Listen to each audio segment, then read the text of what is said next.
After spending 13 years as a Taliban fighter waging an insurgency, Rahimullah is now slowly adjusting to the relatively ordinary role of a policeman in Afghanistan's capital. Like the rest of the Taliban, he is grappling with an awkward transition from rebel fighter to civilian patrolman, as the hardliners vow security and build a new police force. Kabul residents say street crime has dropped, with widespread fear rooted in memories of the Taliban's brutal regime in the 1990s, infamous for harsh punishments such as public stoning, lashing and amputations. This is not risky work, says Rahimullah, who joined the Taliban as a teenager, for Islam and for my country. The 28-year-old from neighboring Wardak province, along with his team of 8 men, has the task of managing security in a central Kabul district. His work involves catching thieves, murderers and those who drink wine, he tells AFF, which was allowed to accompany a patrol overseen by a more senior Taliban official. Some of his colleagues appear unsure of how to navigate their new role in a city far from their previous lives in the much more conservative countryside. It's not our favorite job, but it's our responsibility, admits the Taliban commander overseeing the patrol. Instead of the jackets and trousers formerly worn by officers, many Taliban forces don traditional Afghan dress, called shalwar kameez. Some have had new versions made from the blue and black camouflage material used in old Afghan uniforms.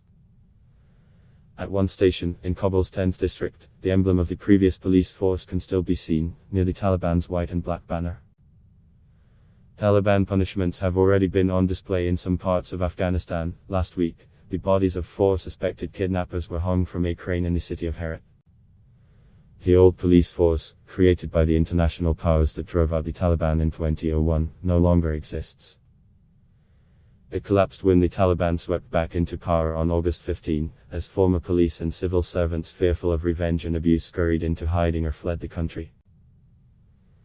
The Taliban authorities are eager to keep their promise of strict law and order in the new Afghanistan, where the justice system under the US-backed government was plagued by corruption and inefficiency. There is a training program underway, and there will be professionals at all levels, said Interior Ministry spokesman Qari Saeed Kosti, who has invited former police personnel to return. The new force already counts about men in the capital, says Kabul police spokesman Afaz Sirajuddin Omari, insisting the city is far safer than before. Under the previous government, there were 300 to 400 crimes reported each day.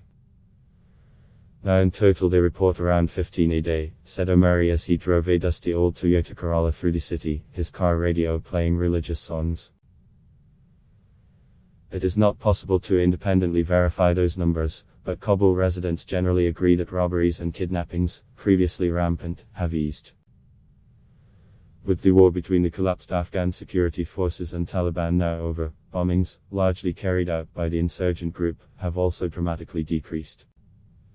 For the new policeman though, it can be challenging to go from a life immersed in extreme violence to maintaining law and order. But Yahya Mansour, 25, on duty at a checkpoint in eastern Kabul, says he does not miss fighting and is eager to serve the people. Ad block test why.